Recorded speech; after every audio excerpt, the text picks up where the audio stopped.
I'm Kirsten with Six Figure Business Coaching, and that's my partner, Jeanne Willson. We are the co-creators of the Marketing VA Advantage, where we help our clients leverage video marketing with the marketing virtual assistant doing most of the work. Jeanne, would you like to introduce our guest today? I would. I'm so excited. My friend Angel Evans is here. Her company is The Bonus Writer, and she is the founder. It is a boutique copywriting and web design business that helps new and small businesses create or elevate their online presence. She's got a background in English and psychology, as well as legal writing, technical marketing. She's got it all. She saw a gap in a market for affordable, effective copywriting and design for small businesses. And we personally know how important that is and how challenging that can be. She earned her certifications and launched the Business Writer. Now she helps others create a sustainable website presence that reflects the value and their unique brand online. And today she's going to talk about the importance of website copy and evergreen content to build online authority. So welcome, Angel. We're happy to have you. Yes. Hi. Thank you so much. I appreciate being here. This is so wonderful. Thank you. I know earlier we were talking about how there's such a big gap between the do-it-yourself kind of websites than the custom agency sites, from almost free to $10,000. And I love that you said that that was what you wanted to do. You wanted to help the people that were between those two markets really create and design the websites that they needed. Yeah, it's such an important concept to me because particularly during the pandemic when you had so many people starting businesses and they weren't sure where to turn.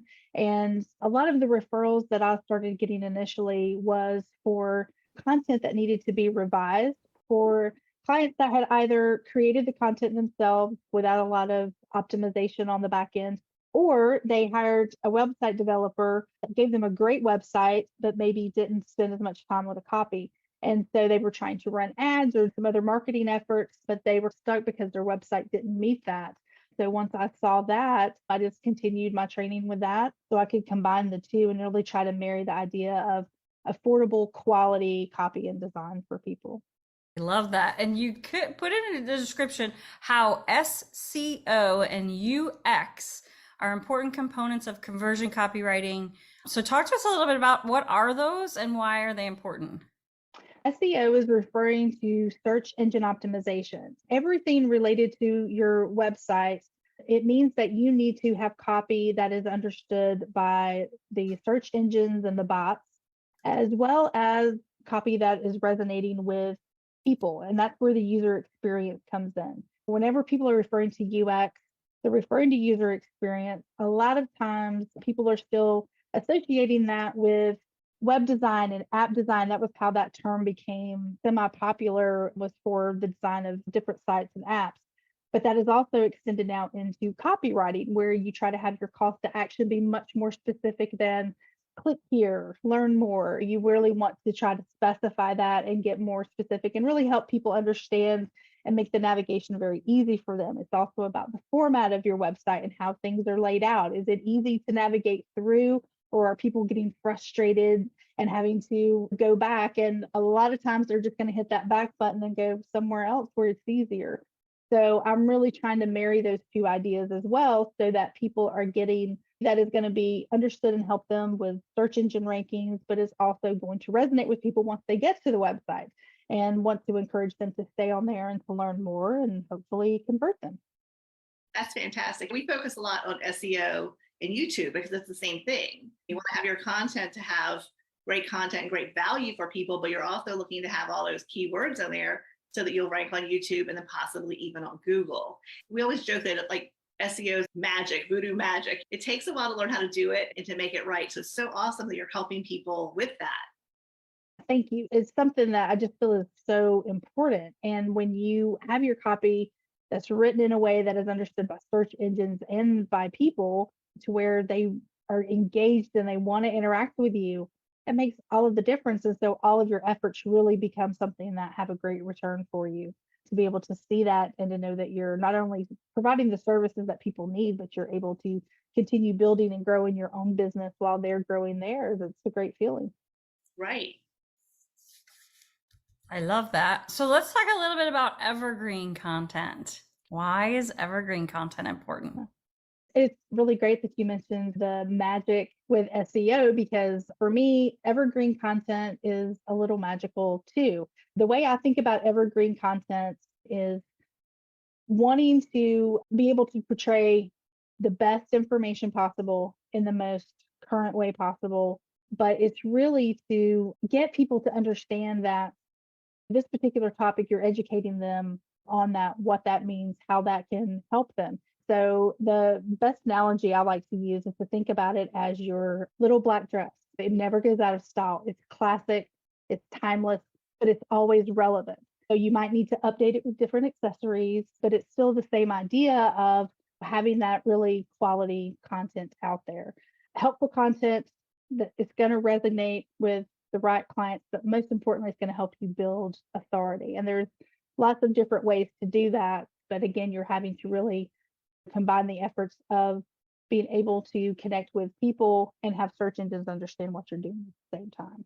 So evergreen content, it's the reason it's called evergreen is because it's something that is supposed to continue to grow, but it's also supposed to get stronger as it grows. So you start out with a nice little shrub, several more, and then it turns into this beautiful forest, right? And that's exactly what you want to do with your content. This is content that is not going to change, that is going to be based on some really helpful information that is going to help them, whether they're the client that is meeting you for the first time, or even if it's a client that has been working with you for 10 years, if they need to go back and, hey, what was this about? They'll have that information there. Interesting, because if they invest time in the beginning with someone like you, and they really understand what that little black dress, I love that analogy. That's so awesome.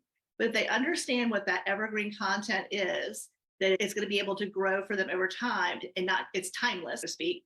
But what I think that people don't realize is when you invest that time and money in having something done right, that's working for you 24/7, right?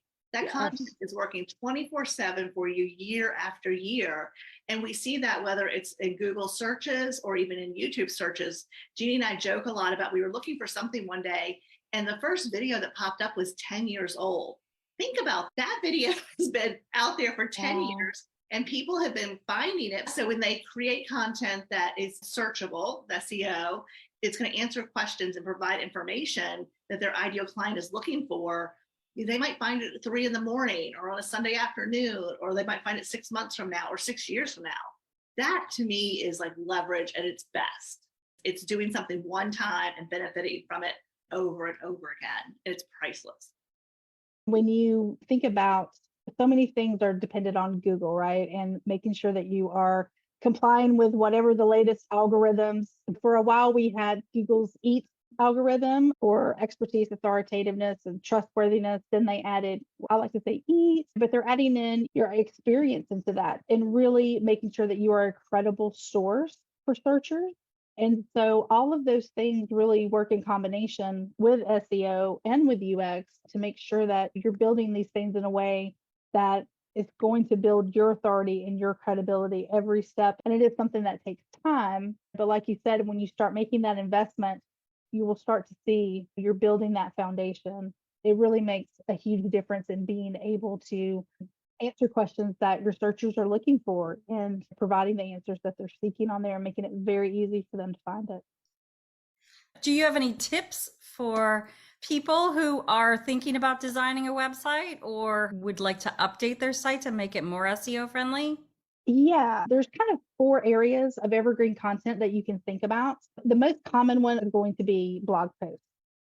They are very valuable in terms of being able to educate a concept or a skill or highlight really important aspects of an industry, and they have lasting value. This is something that people can come back to over and over. The beautiful thing about blogs is that and articles as well, you can update those as things change within the industry. And because you're building upon something that you've already established and you've already received traffic for, you're just going to increase traffic to your sites that much more. So it really is, again, that building effect of being able to constantly just build and help those clients receive that information as they need it. So blogs are definitely the most obvious choice, but also on your website. And your website copy is important.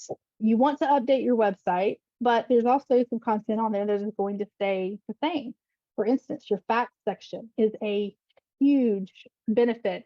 So when you are able to not only give them the information and acknowledge you may have this question, but you give them the answer before they come to you, it helps build that connection, and it helps them really understand that you care, that you're willing to put this information out there. It becomes, if they're willing to share this, what are they going to do if I paid them? It really helps to bring that information home. And it's a really great way of using evergreen content that people don't think very often about. Stories and interviews are also another one. Those are one of the best ways to create content. Storytelling is the oldest art form for a reason. It's going to help people remember that, share and understand those stories. It's a great way to resonate, even if the topic changes somewhat over time. When someone sees how you were able to help someone else, they're going to be able to apply that to themselves. Another one is case studies. I think case studies is an avenue that gets overlooked a lot because people just think of them as very in-depth testimonials, which they are. They're not always associated with Evergreen, but the story and the relevant truth of what you were able to do for that person, how that person has been able to solve a problem, whatever that particular issue is, it's a really great way to inspire them. That's also another great opportunity to throw in some video. So those are probably the 4 places if you're thinking about starting. I would look at blogs. I would look at your website pages, definitely the facts section. Look at stories and interviews that you can share, and case studies. I think those are 4 fairly easy ways of getting started, but that have a profound effect once you get started. Now, earlier you talked about updating your website. How often do you feel like people should update their websites? If you're doing blog posts, you need to be consistent. If you're going to post once a week consistently. Consistency is really more the key than a particular number of times, because depending on who your audience is, how many people you're reaching, that can vary. The more consistent you are, the better your results are going to be. So once you decide this is the time and effort that I can put into this, and this is where I'm going to get the most effect, then just be consistent with it. Definitely when it comes to your blogs and articles. Anytime you can update your site, just once a month, if there's some information that's out there that you can post about different events, if there's a new case study or a testimonial that you can add. It's constantly adding value, giving the bots the reason to come back and recrawl the site. It's giving you an opportunity to then repurpose that, put that on social media, give people a reason to come back to your website. Yes. So when you're adding new content like weekly and reviewing everything once a month, do you ever do a big annual review of your entire site, or you recommend people go through their sites? Because I feel like sometimes it's just freshening it up, whether it's images or other things. Is that something you recommend? Is that something you do with your clients? Is maybe do an annual once over to improve it? So one of the things that I do with my clients is I try to give them options. So some clients, they have the option where if I'm hosting their website, if I have built their website as well, they can pay a little bit extra, and we are doing something every month with a very focused intent to update and grow their website. If there's people that, are not interested in that when we first start out, I always recommend doing an annual review, because you want to make sure that the information, number one, that you still feel it reflects who you are, because as a business owner, you are going to grow and change just as your clients do.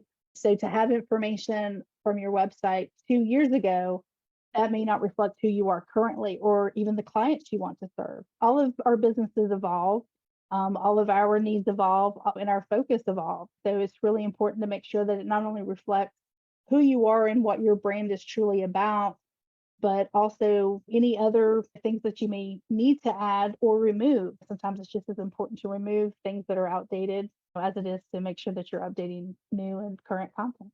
Yeah, we always talk about how we tell our clients a website is a living, breathing thing. It evolves, it changes. And like you said, everybody's business evolves even just a little bit each year. I think that's great. Okay, last question.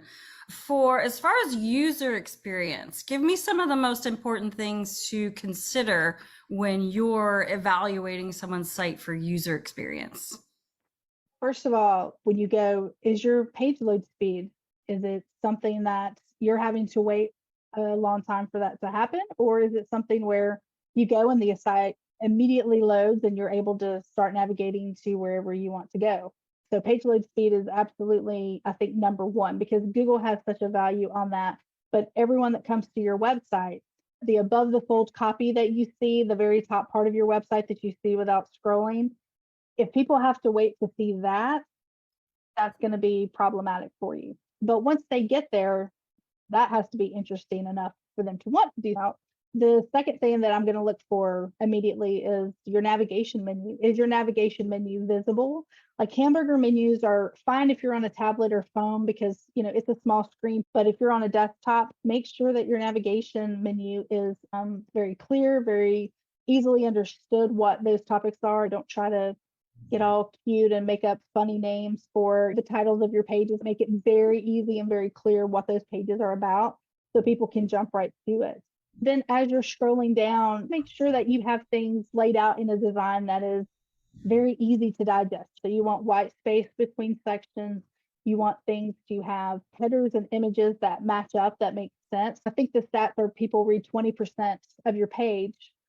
100% of it has to be correct. But when they focus on the 20% that they're looking for, when they're skimming down the page, you want to make sure that it's very clear and that they find that very easily.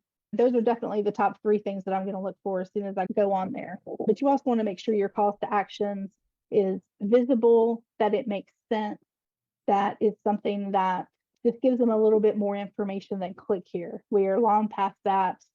You know, you can do better than that. We definitely can do better than that. Angel, you have been a boatload of information. Thank you so much for coming and sharing all of your amazing knowledge. We hope that you will come back and visit us again. Of course, I would love to. And we will put a link below this to Angel's Facebook page, or you can just search for The Bonus Writer. That's where she is on Facebook. So thank you all for being here, and we look forward to seeing you next week. Bye. Thank you.